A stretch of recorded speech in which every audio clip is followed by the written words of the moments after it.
Hariom friend, Hariom. कैसे हैं आप लोग? आई होप आप लोग बहुत अच्छे होंगे, स्वस्थ मस्त होंगे।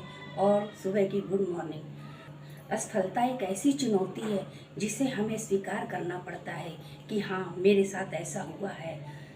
सोचो, ऐसा क्यों हुआ मेरे साथ? कौन सी कमी रह गई? कहाँ गलती की?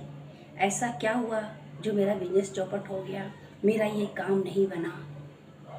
ये दुविधा में आप हो तो सोचो, हम में क्या कमी रह गई कि जब दोबारा आप वो काम करो तो आपसे वो गलती ना हो। जो आदमी कल तक इतना उत्साह से भरा था, इतना उत्साह से भरा था, मैं ये भी कर लूँगा, मैं ये भी कर लूँगा, मैं ये भी कर लूँगा, मैं पहाड़ भी उठा लूँगा, मैं मकान भी बना लूँगा, मैं बिजनेस भी संभाल लूँगा, आज उसके अंदर इतनी सारी नकारात्मक ऊर्जा कहाँ से आ गई? नेगेटिविटी कैसे आ गई? सोचा आपने? सोचो सोचो, करो विचार, अपने कर्म की करो संभाल। कोई भी गलती से ऐसा कर्म ना हो कि बीज जब गिरेगा तो फल तो अंकुरित होगा ही। लोगों को छोड़ो, लोगों का काम है कहना। लोगों की बातें सुनोगे तो और भी चुप करके बैठ जाओगे, अब क्या करूं? तो लोगों के बारे में मत सोचो। सोचो अब हमें आगे क्या करना है, मेरा अगला स्टेप क्या होगा। इतने कंफ्यूज मत हो कि लोगों का सहारा लेना पड़े।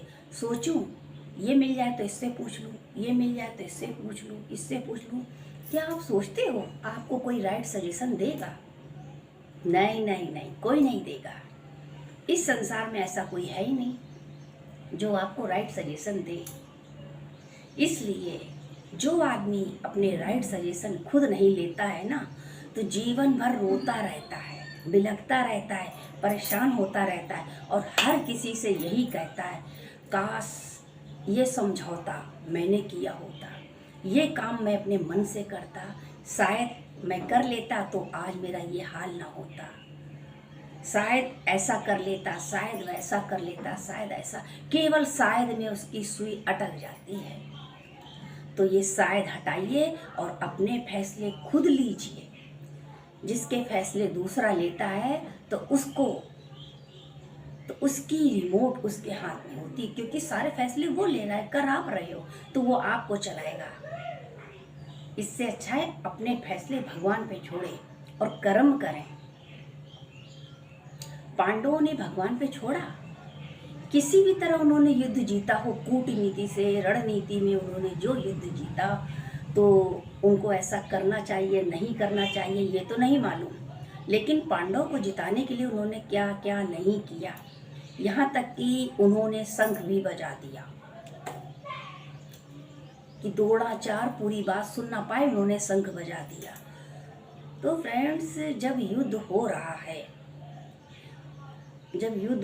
है तो युद्ध के मैदान में दोनों पक्ष हैं। एक तरफ नारायणी सेना कौरवों के पास है और कृष्ण भगवान खुद इनके साथ है, और गुरु द्रोणाचार्य कौरवों के पास है, उनका पुत्र अश्वत्थामा भी उनके पास है। तो जब युद्ध हो रहा है, कृष्ण भगवान ने देखा अब तो पांडव हारने वाले हैं, तो उन्होंने कूटनीति का सहारा लिया।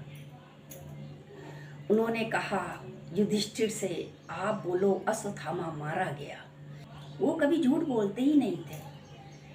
उन्होंने कहा मैं झूठ नहीं बोलूंगा, मैं कभी झूठ नहीं बोलूंगा। उस युद्ध के मैदान में एक हाथी का भी नाम अश्वत्थामा था। तो जब अश्वत्थामा मारा गया तो द्रोणाचार्य ने पूछा कि क्या हुआ? अश्वत्थामा हतो और आगे कहने जा रहे थे, तब तक कृष्ण भगवान ने शंख बजा दिया। उनकी शंख की आवाज सुनकर आगे के शब्द वो सुन नहीं पाए, बीच में ही वो रुक गए। अब जब कोई ऐसी बात सुनेगा तो उसको कैसा लगेगा? फिर उन्होंने पूछा, फिर वो अपनी बात पूरी नहीं कर पाए और द्रोणाचार्य वहीं पर बैठ गए।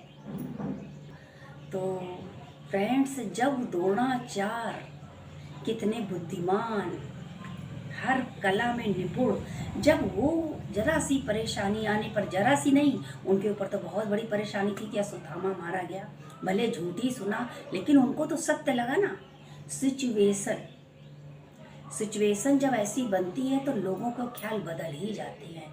तो सिचुएशन ऐसी आने ना दे, लेकिन युद्ध के मैदान में तो सिचुएशन आई। हम लोगों की जब लाइफ में सिचुएशन आती है तो हम घबरा जाते हैं, हम लोगों का कंधा ढूंढते हैं कि कोई मिले, हम उससे अपने मन की बात कहें। तो फ्रेंड्स, इतना दिमाग रखो कि हमें किसी के कंधे की ज़रूरत ही ना पड़े। मैं अपना कंधा खुद बनूं। अश्वत्थामा की झूठी खबर सुना के जीत हासिल की गई। तो सिचुएशन के हिसाब से हमें भी बदल जाना चाहिए। ये नहीं कि हमें झूठ बोलना है, ना ऐसा नहीं करना। जैसे हम चाय पी रहे हैं, चाय में मक्खी गिर गई तो हम क्या करेंगे? चाय पियेंगे? पी जाएगी, उल्टी कर दोगे, नहीं जाएगी चाय पेट के अंदर। तो वो चाय आप फेंक देते हो ना। ऐसे ही देसी घी में मक्खी गिर जाती है तो आप क्या करते हो? देखते हो, सोचते हो अब क्या करें। आपने तुरंत नहीं फेंका, आपने सोचा, आपने विचार किया फेंके कि ना फेंके, लेकिन वो तो देसी घी है। सिचुएशन ये कहती है कि चाय को फेंक देना चाहिए और देसी घी से मक्खी निकाल के फेंक देना चाहिए। देखिए दोनों बातें में कितना अंतर है।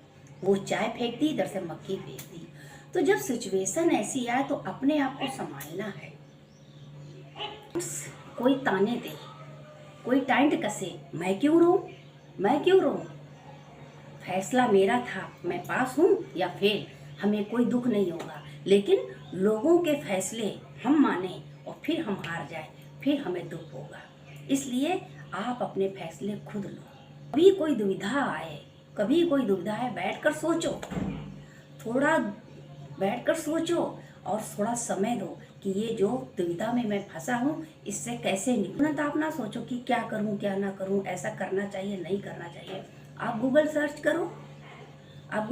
करो, आप और जगह देखो, पूछो, बड़े बुजुर्ग से मिलो, कई लोगों से आप सलाह लो, फिर आप जाकर कोई डिसीजन लो।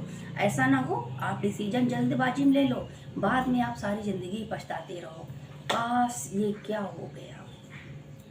आपने देखा होगा, आपने सुना होगा, या आपकी उम्र जितनी भी हो, जो लोग ये वीडियो देख रहे हैं, कि बहुत पुराने ज़माने में लोगों के यहाँ केवल न्यूज़पेपर आता था। लोग न्यूज़पेपर पढ़कर खबर जान लेते थे, आज ऐसा हुआ। लोगों को नींद नहीं आती थी, 4 बजे के बाद न्यूज़पेपर देखने लगते थे या तो रेडियो में न्यूज़ सुनने लगते थे। लेकिन आज के ज़माने में हर ब्लॉग में, हर रील में आज यहाँ ऐसा हुआ, सलमान खान ने ऐसा कर लिया, ऐश्वर्या राय ने ऐसा कर लिया, आज अंबानी ने ऐसा कर लिया, आज पायल मलिक ने ऐसा कर लिया, आज शिवानी के साथ ऐसा हुआ। दुनिया की खबरें आपको रील में मिल जाएंगी। लेकिन कल ऐसा नहीं था, केवल न्यूज़पेपर और 4 लोग बैठकर सभी लोग न्यूज़पेपर पढ़ते थे, 4 इकट्ठे हो जाते थे, पढ़ते थे, बहुत प्रेम था। आजकल हम लोग रील देखते हैं, ब्लॉग देखते हैं, कहीं भी छोटा मोटा लिखा देखते हैं, सोचते हैं क्या ये सच होगा? अरे फेक है सब। सच भी बात होती तो लगता फेक है, अरे छोड़ो हटाओ। तो कौन विश्वास करता है आज के ज़माने में?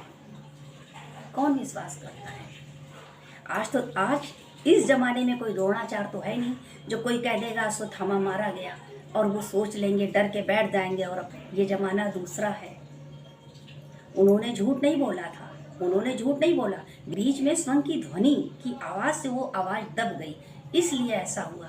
लेकिन फ्रेंड्स, यहाँ ना कोई कृष्ण है ना कोई अर्जुन है, यहाँ अपनी लड़ाई खुद लड़नी है।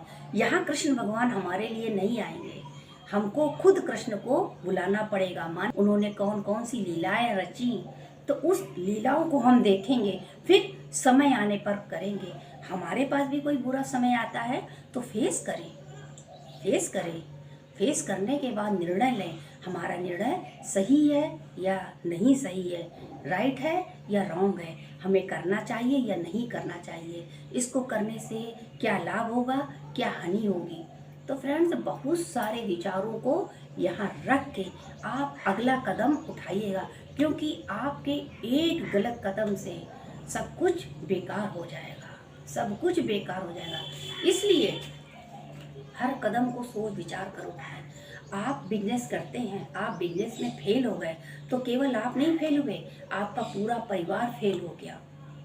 और फेल होने के बाद अगर हम घर में आतंक मचाएं, परेशान करें, टेंशन करें, इससे कुछ नहीं होगा। दोबारा उठो, बढ़ो आगे। जरूरी नहीं तुरंत हम ऊपर पहुंच जाएं।